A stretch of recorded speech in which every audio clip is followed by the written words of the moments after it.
Hi, my name's Wally, and you're probably wondering why I have this stupid thing on my head. Well, wait to the end of the video and I will show you. Hello, today we are looking at the governing body update that was released today. It was number 10. So we have Tony Morris here to give us the 10th governing body update about the virus. Let's see how Jehovah's Witnesses have been handling it.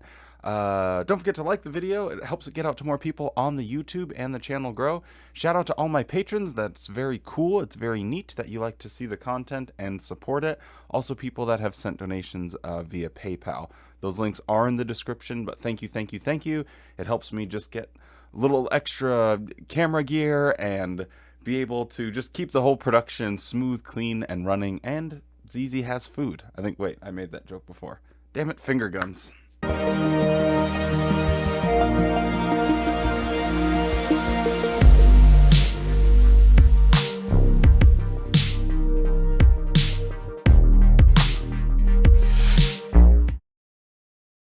In this update, we're going to talk about how we can make good use of our time during the pandemic. But first, we'd like to share a few updates. We're sad to report that as of December 10th, we have lost 25,658 brothers and sisters to COVID-19. Our prayers are certainly with all who have lost loved ones. So here we have Tony Morris introducing a little bit about whenever they do these updates. I believe it's usually about the pandemic and how the Watchtower is handling it and all of that good stuff. But he mentioned something that caught my attention immediately, and that's an actual number. So we know Watchtower is famous for being kind of ambiguous about numbering things. But here he gives a real number of 25,000 witnesses that have lost their life during the pandemic. And that's absolutely sad, but I just can't help but think, like, I wonder why they're so willing to give certain numbers. You know, if you ask them about their finances, are they going to be so forthcoming?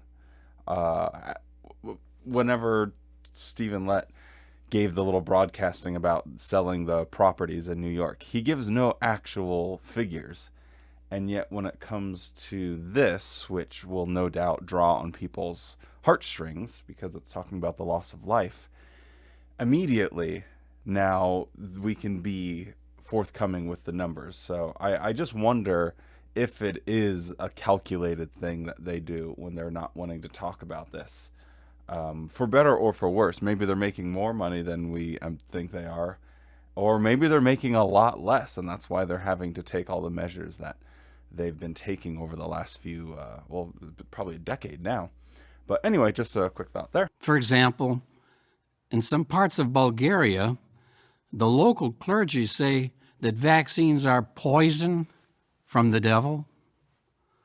So there's much pressure in the community not to get vaccinated. So Tony opens up by talking about the vaccine and the amount of the Bethelites and Special Pioneers. 99% of them are all vaccinated, so that's all well and good. I didn't want the comments of this to turn into a total discussion about the vaccine, so we're not going to go there. And if you want my take on it, don't listen to me. Don't listen to anyone on TikTok or Facebook or YouTube. Go ask a medical professional. That would be my take on it. So we'll leave it at that. Medical professionals are medical professionals for a reason. So after he gets done talking about that, he moves on and gives this anecdote from Bulgaria, where he says some of Christendom's leaders are calling vaccination poison from the devil. So no doubt he's choosing a ridiculous example, right? who in the medical field, that's a professional that people should be listening to, is going to refer to a vaccination as poison from the devil. So that's just really silly. But I did find it interesting that he used these words, poisoned from the devil, because what does Tony Morris tell his followers to think about me? Well, I can tell you because my family looked me in the eye and told me my mind had been corrupted by Satan. And the words that I was saying, poison from the devil. So I was an instrument of Satan. So it's really interesting that he makes this comparison and he uses these specific words, because if he says something is poison from the devil, then it is poison from the devil. If another person says this is poison from the devil, oh, you're talking crazy right now. What are you talking about? You sound crazy right now.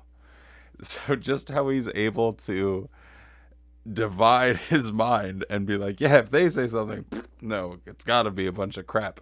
But if I say something, no, it's absolutely the truth. And it was just kind of a funny little sequence that he said. Despite this, one sister and her husband watched the governing body updates and made their personal decision to get vaccinated. Later, the sister's employer called her and said that in order to comply with government regulations, she couldn't return to work if she had not been vaccinated. How surprised the manager was to learn that the sister was already vaccinated. In fact, she was the only employee who was vaccinated. Everyone else had to be laid off. The manager asked our sister if she had any vaccinated friends who could replace the employees who had been fired. The manager then called other witnesses that she knew to see if they had any vaccinated friends who needed employment. That evening, all the positions were nearly filled. The head of staff asked our sisters, "How do you know so many vaccinated women?" A fine witness was given. In the end, 14 sisters and one Bible student were employed because they followed the good guidance and Bible principles that have been shared in our various governing body updates. Well, I found this interesting for two reasons. The first being that normally when they will give a story like this, they will sort of frame it around the idea that it's Jehovah's blessing. It's because Jehovah intervened or something. That's why, you were able to find a job. That's why you were able to X, Y, or Z. And it's interesting that he basically credits the governing body. So at the beginning of the story, he says someone that heard the message that we gave and they chose to go ahead. And then at the end, he reiterates it. Look at the benefits because of following what was presented in the governing body updates. And it's interesting because they're basically just crediting themselves with this. Normally, at least from what I know, whenever there's an instance or they're giving an example, it's always, oh, well, we're giving this example to bring praise and honor to Jehovah.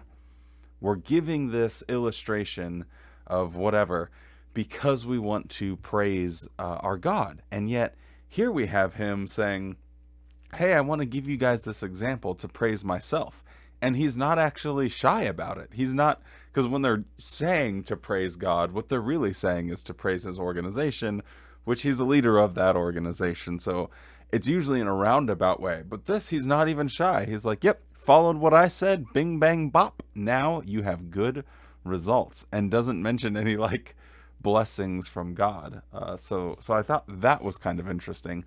And then the other aspect of this is they can't ever give really good examples or little anecdotes, because I think everything that happens within the organization is just becoming so mundane, and it's hard for them to find these dubskis. And because they can't find their wins, they just have to pluck it out of the ground like, hey, some people got vaccinated, and because of that, they were able to keep their jobs when the government regulation said that they needed to be vaccinated to continue in their current position. Yay, governing body. We did that, right? That was us. That was us. We made the vaccine. No. So what did you do? Well, people made a personal choice to get vaccinated. So what did you do? We made a video.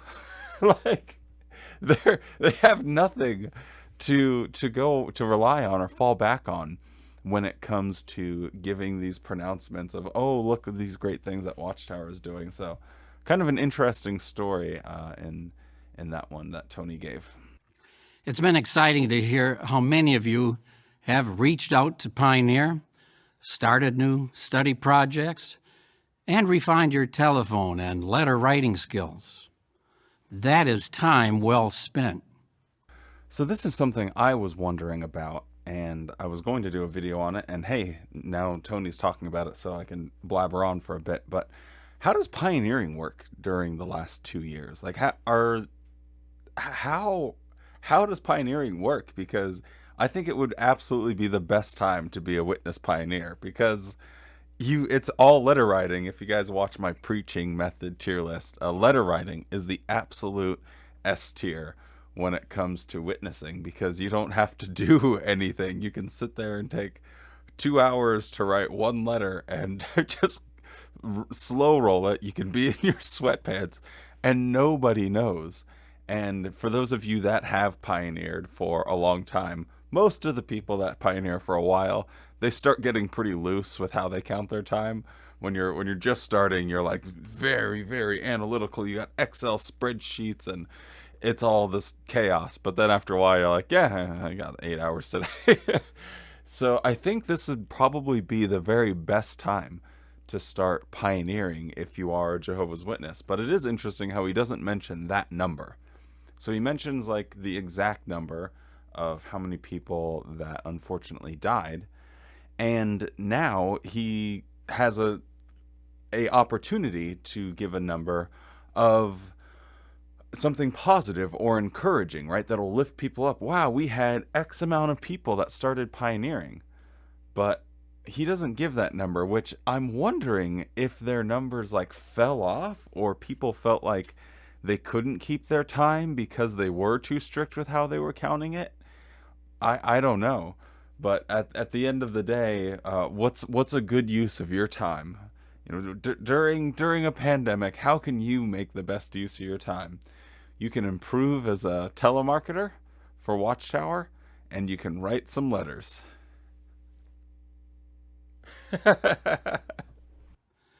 In this month's update, we will discuss 2 additional ways we can use our time wisely: helping inactive ones and improving our reading and writing skills. It has been wonderful to see so many of our brothers and sisters who were inactive begin associating with us again during the pandemic.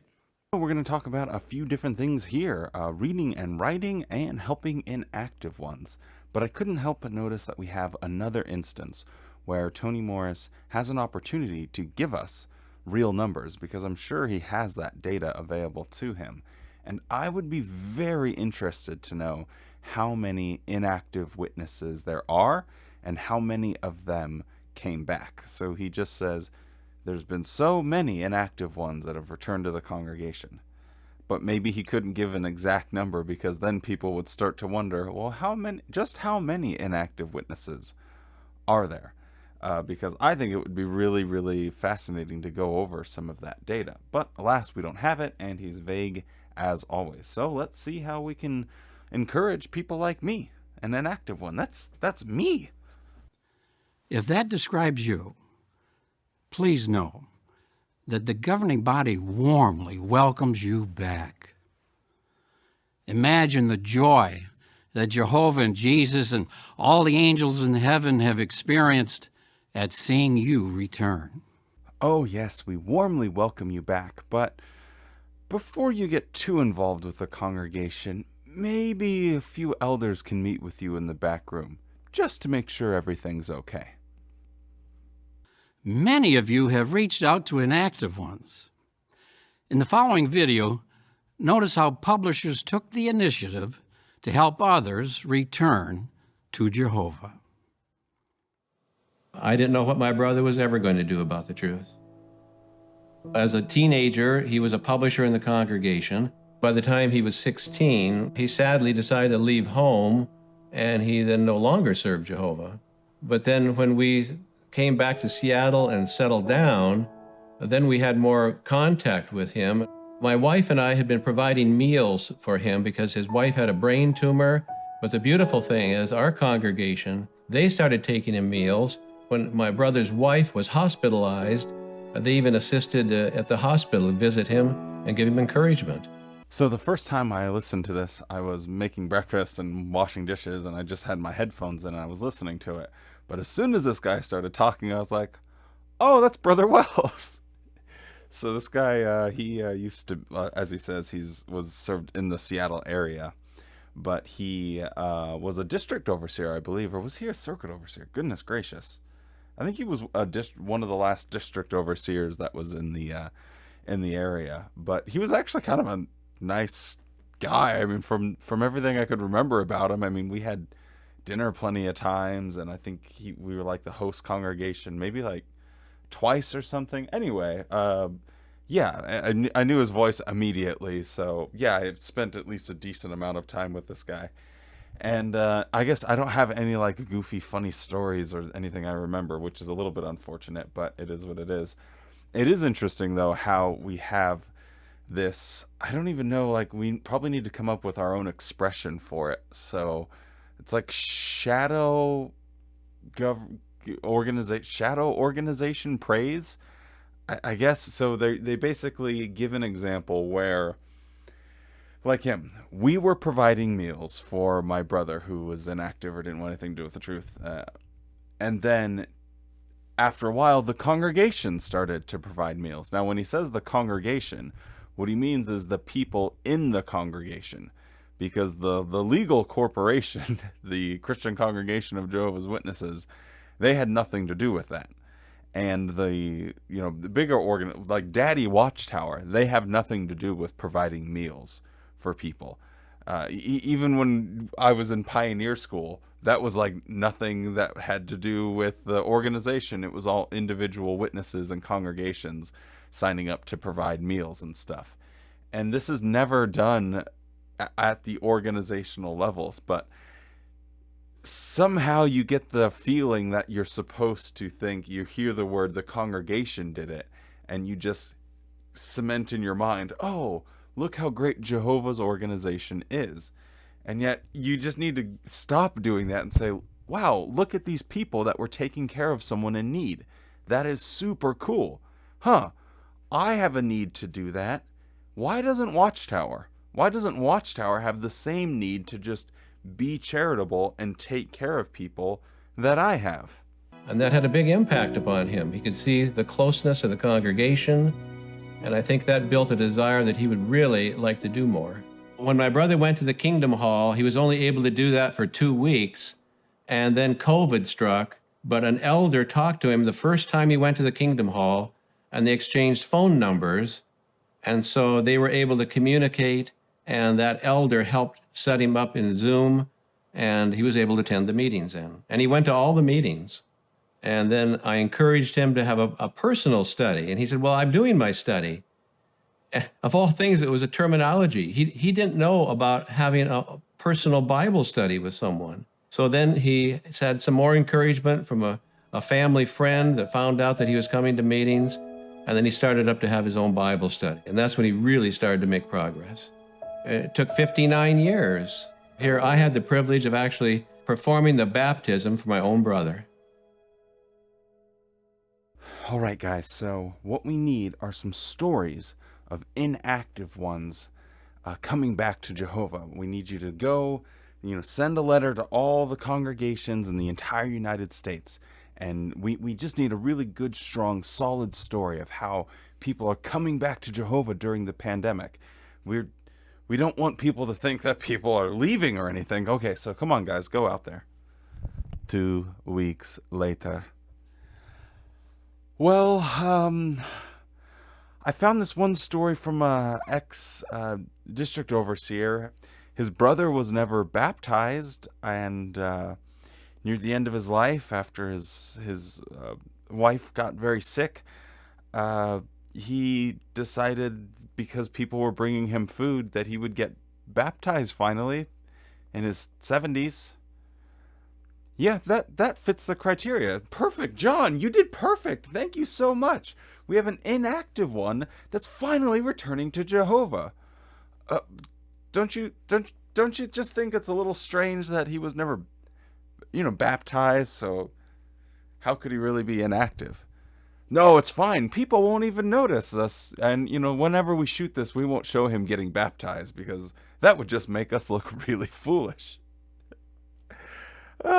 You gotta just hand it to Watchtower. They get so desperate to find any story that gets remotely close to fitting the criteria of what they're looking for. And they have to send out a film crew and all of this nonsense to go and you film him, get a picture of them preaching with masks on, all wearing matching gray suits, and then just find someone that has a hot tub in their backyard and ask them permission. But it's for Watchtower, so of course they'll say yes. Oh, that was just too funny to me. Hey, let's find... The whole thing is about inactive ones, but he's like, he never was a witness, so... Oh, good stuff. Good stuff. Thank you, Watchtower. That's a good laugh for the day. At the beginning of the pandemic, we knew that our ministry was going to change. And so we thought about what to do, and we came up with this little project, making a list of all the inactive people that we could think of, that we'd been in other congregations, lots of young people, and others. And when we did that list, there was about 40 people on that list. So we've emailed, we've called, we've texted, and we've written lots of letters. Some of them we haven't heard anything from, but nobody has rejected our efforts. We've called, we've texted, we've emailed, we've sent letters to them, and some haven't responded, but no one's rejected our efforts. No one has told us to go and piss off and leave them alone. Most people are... How is this like worthy of making it to the broadcast? Like, is that how bad their examples are? They have no results at all. So that's what they're going off of. She literally is saying, like, with a big smile on her face, "Oh, look, we don't have any results at all. How nice it is that no one rejected." Like, that's the criteria now. You're doing a good job if no one cusses you out. Oh my goodness. Let's see where else this is going. This is great. I contacted one man who I had met almost 40 years ago when I was 19 years old. We reestablished contact. He began to attend all the meetings on Zoom, and now we're studying the Bible in the Enjoy Life Forever book. Again, we have another non-story, or as far as it meets the criteria of what they're going for. I contacted one man I knew 40 years ago that I met when I was 19.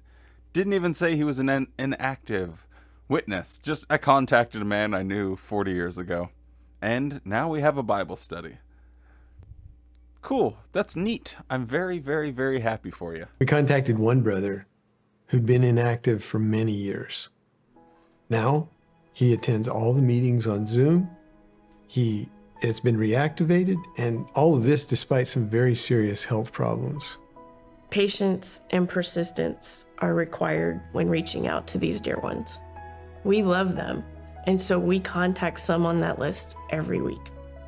We're so happy. 3 of the persons that we contacted are now regularly attending the meetings. 2 of them are studying the Bible. It's really been encouraging for us to see these ones that we love so much return to Jehovah. And really, if Jehovah is drawing them, they're going to respond. So this couple has been harassing people every single week for who knows how long. The results? 3 of the people are regularly attending the meetings, and 2 of them are studying.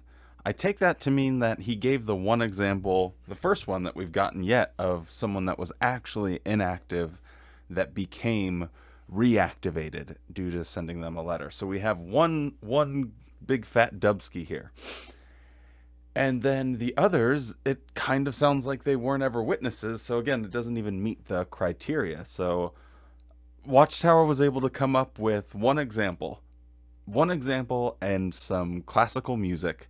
And that's what they can show for all of the effort, hours and hours and hours, that this couple no doubt put into sending letters. Wow. All of that effort, and that is the result of it. 2 people are studying, 1 person was reactivated. Okay. I'm sure you agree that Jehovah blessed these efforts to reach out to his lost sheep. What a wonderful way to use our time during the pandemic.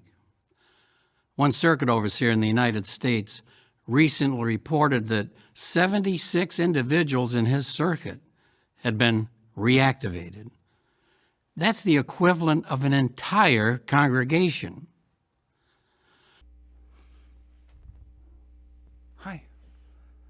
You're standing in a really bad spot.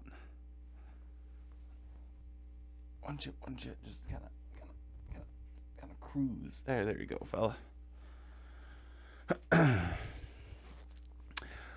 So my brain just kind of was a little bit curious, and don't take any of this as like fact. This is just the ramblings of an idiot. But I'm just thinking in my head, listening to this again.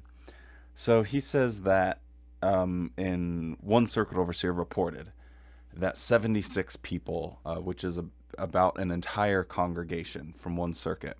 So I was like, okay, well, let's just use some round numbers. So a circuit is usually about like 20 congregations conservatively. It's probably closer to like 24 or something, but we'll just call it 20 because then I can just do this in my head and I won't have to spend time. So if 76, each congregation has 76 people, that's 1,520 people in that circuit, and 76 of them. So that means 76 people were inactive that came back. So that's 5% of the total that came back.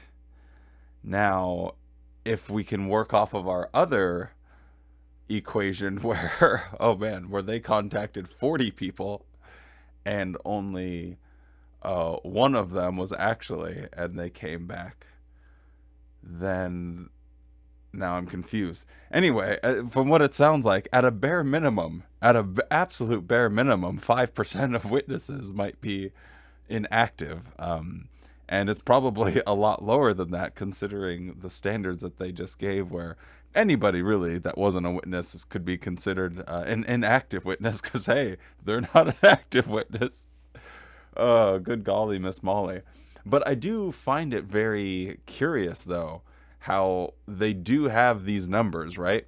So they have the numbers of how many people from this particular circuit came back after being reached out to. And I would just be really interested to know, like, in a definite exact number about how many people are inactive. Because I think it would be kind of just, I don't know, it'd be kind of fun to go over it. I think I already said that before. Why am I saying it again? We encourage you to prayerfully think of inactive ones that you might know. It could be a family member or a friend. Can you give them a call or send them a letter or a text message? And if they respond and attend a meeting, make them feel welcome. So there you have it. He wraps up his thoughts on inactive ones. And at the end of the day, just make them... Oh my goodness. Oh my goodness, my phone is blown. Oh, my family, Tony Morse said it was okay to call or text me. Oh, they're finally talking to me again. Hold on, guys, No. It's not going to happen. When he says reach out, give them a call, I'm not going to hear from any of my family members. And that's kind of the giant elephant in the room here, is he's basically saying, hey, target those that have left or are inactive but feel horrible about their decision. They feel absolutely terrible that they are not at the meetings and not going out in service. Don't talk to anyone that might have something to say or is just looking for proof of the reasonableness of the claims of the governing body. Nope, don't talk to that guy. He is using too many words. If we want to go there and he needs to start crying immediately and be like, I'm so sorry, I want to come back, that's the guy we want. Me? Nope, nope, nope, nope, nope. Why would you really want to have a Bible study with me?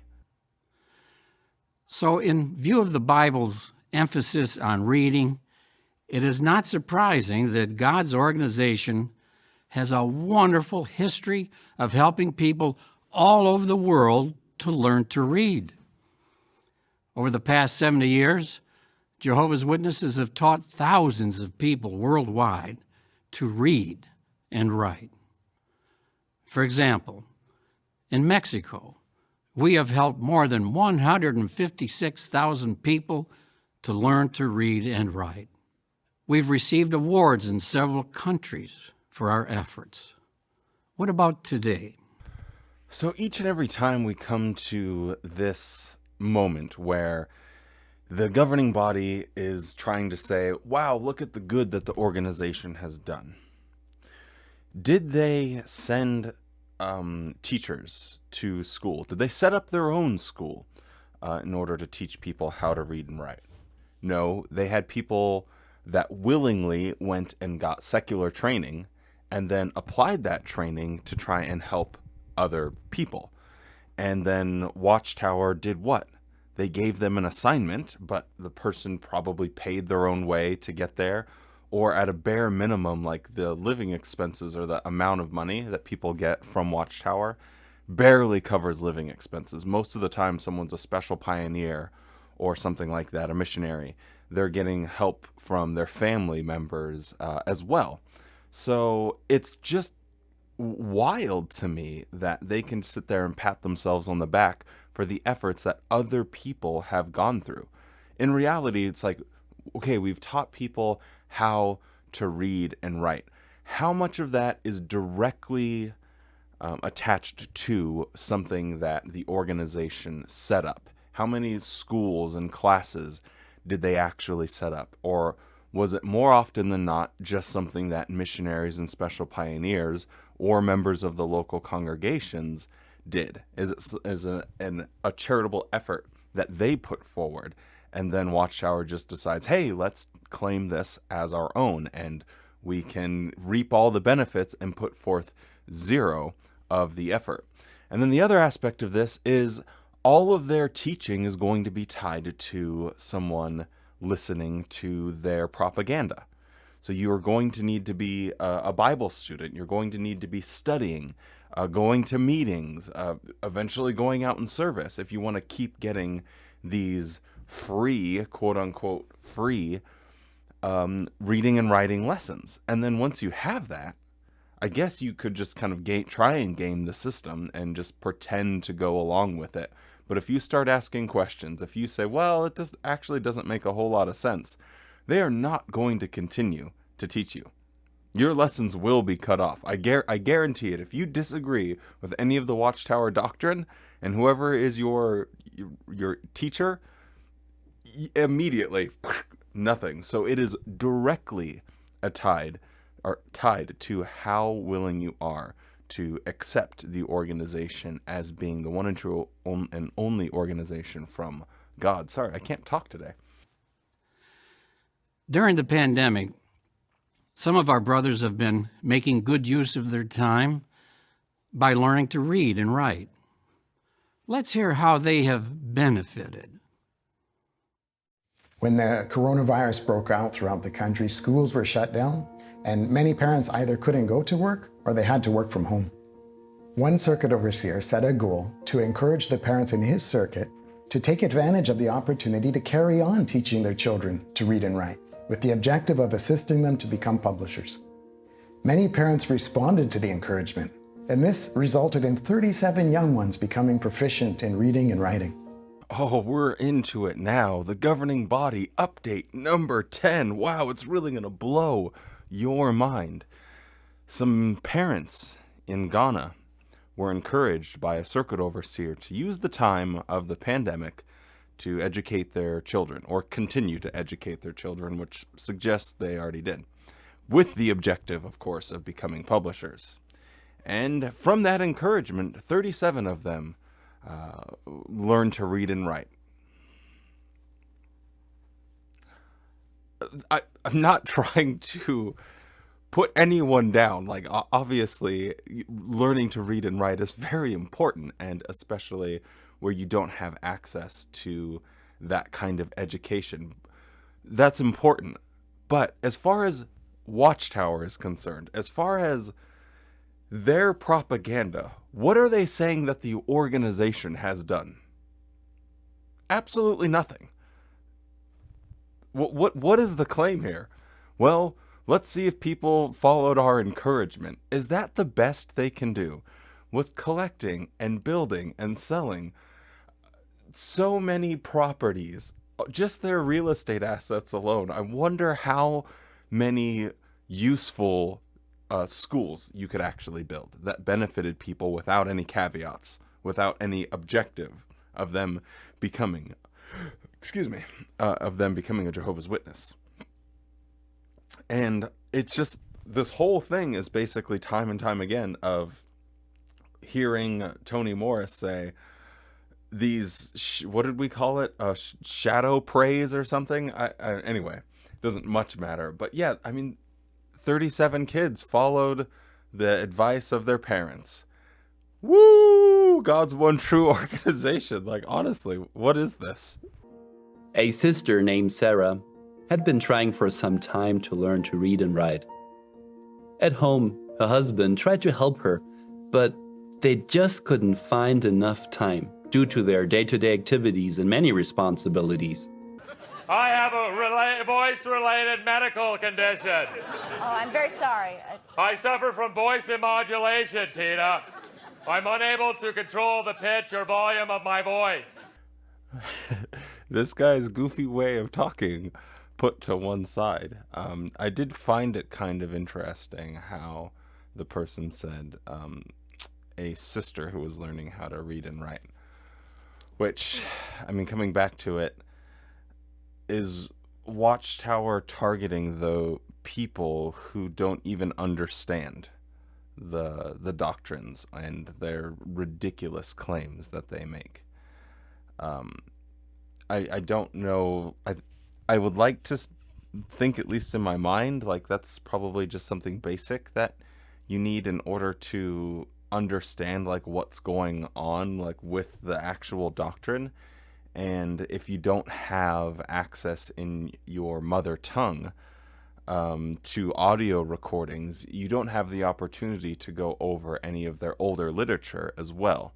So you're only getting what you're being told, and you can't really do any external research. And obviously external research is discouraged, but I think you're at like a double disadvantage if you you can't read or write. And that would just be such a horrible position to be in, where they're just basically taking advantage of you. And he called her sister, so I assume she was baptized as well. So just kind of interesting, his voice aside, about that comment that he made. Now, when the pandemic limited their activities, her husband, who's an elder, took advantage of the extra time. He began to help her several times a week to learn to read. Now, she has the joy of reading the Bible and other publications on her own. She also loves to sing the kingdom songs using her own songbook. One Bible student named Comfort earnestly longed to be able to read the Bible. She became downhearted when the pandemic began and wondered, who's going to help her read now that she couldn't physically attend a literacy class? A local congregation elder gave her some excellent practical suggestions, and he encouraged her to continue practicing on her own. With determination and persistence, Comfort applied the suggestions. She made steady progress, and she now reads well. She conducts 5 Bible studies. She's also assisting her own 14-year-old daughter to learn how to read and write. I can't stress this enough. Yes, it is a good thing that people are learning to have this basic necessary skill of being able to read and write. But what has Watchtower done? What have they actually done? They've made this little booklet that's aimed at teaching someone to read as they're learning your propaganda. Other than that, Like what have they honestly done? It's absolutely nothing. And it's nice to, like, I guess, hear these stories of people that are sort of taking charge of their lives and learning a skill that will no doubt benefit them in so many different ways, and perhaps will even allow them the opportunity to be able to do some research. But I guess we'll have to see, because I didn't get all the way through this the first time. But I guess we'll see. Maybe there is something more that I'm missing. Maybe there is a little bit more to the story that I don't know about. What a beautiful way to use our time during the pandemic. But let's not, even for a minute, think that literacy is an issue in only a few parts of the world. Really.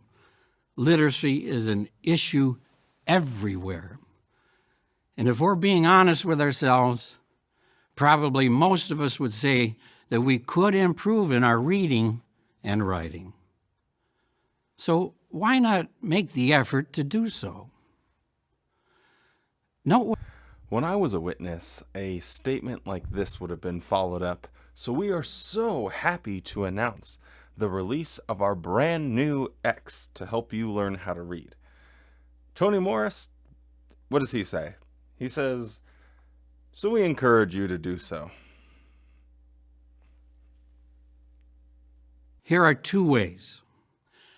Ask a friend, a family member, or someone in your congregation to help you. An excellent tool to assist is the Apply Yourself to Reading and Writing brochure. It is available in 123 languages. Why not ask your congregation elders about how to obtain this brochure? If you already know the alphabet and you can recognize words, audio recordings of our literature may also help. As you listen to the recording, read along in the written publication. Work to imitate the pronunciation as you hear each word. Improving our reading and writing is a great way to use our time during the pandemic. As I was watching this next part, I thought, oh boy, I'm literally about to eat my own words. Here, they're going to announce a new sort of initiative or a new thing or a new booklet or a new video series. Nope. Go back to our booklet we made in 1997 when I don't think Tony Morris was even a member of the governing body. Don't fact check me. Oh, you can. I'd be curious to know. But he's just pointing back to something.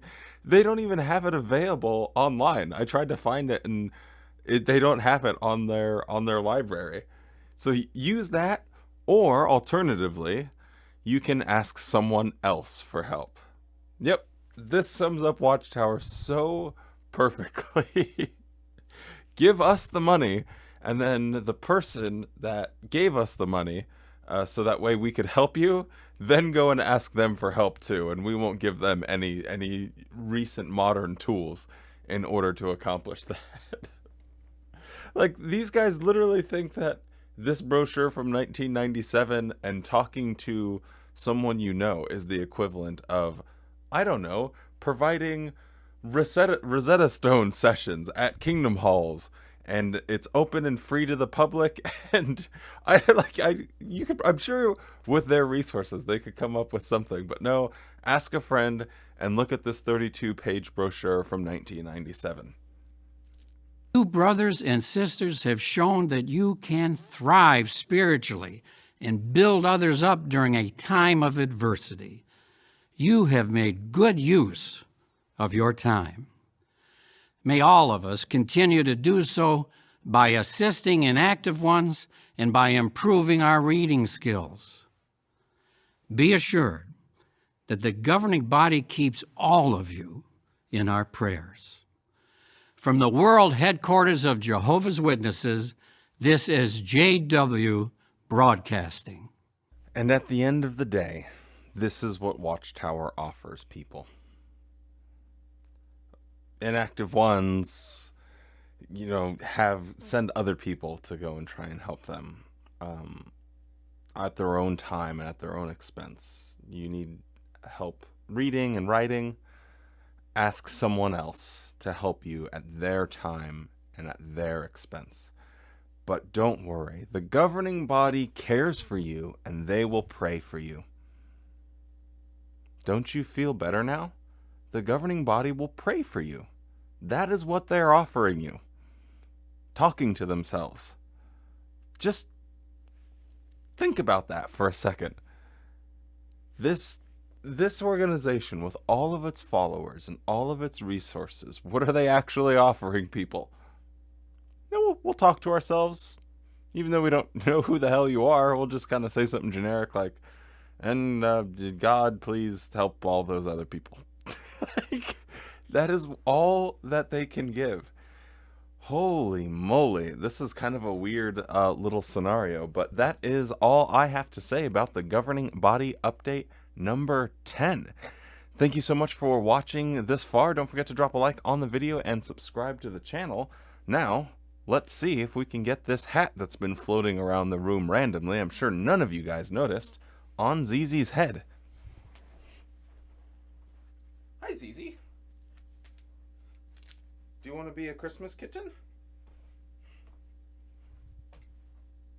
Oy. Come on, you can be a Christmas kitten. It'll be fun. It'll be fun. It'll be fun. It'll be fun. It'll be fun. See, it just goes over your head like this. No, see, it's fun. You're having a good time.